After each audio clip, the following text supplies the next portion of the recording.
Usap-usapan ngayon sa showbiz ang balibalitang posibleng magbalik telebisyon si John Lloyd sa pamamagitan ng isang bagong sitcom umano sa GMA Network. Muling umugong ang espekulasyong ito matapos mapansin ng fans ang ilang usapan online tungkol sa umano'y pagbabalik ng award-winning aktor sa Kapuso Primetime.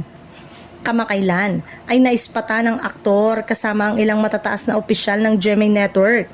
Dahilan para lalong uminit ang usap-usapan na posibleng may nilulutong panibagong proyekto para sa kanya.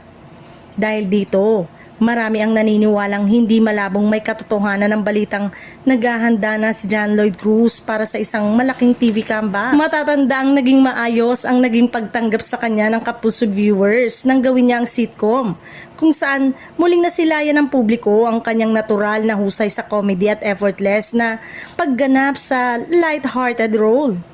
Kung sakaling matuloy ang bagong sitcom, marami ang umaasang mas kakaiba at mas fresh ang konseptong ihahain para sa aktor.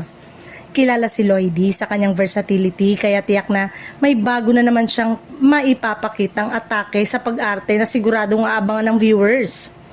Hati naman ang opinyon ng netizen tungkol dito. May ilan naman na gustong makita siyang bumalik sa romantic comedy format na minsang nagpasikat sa kanya.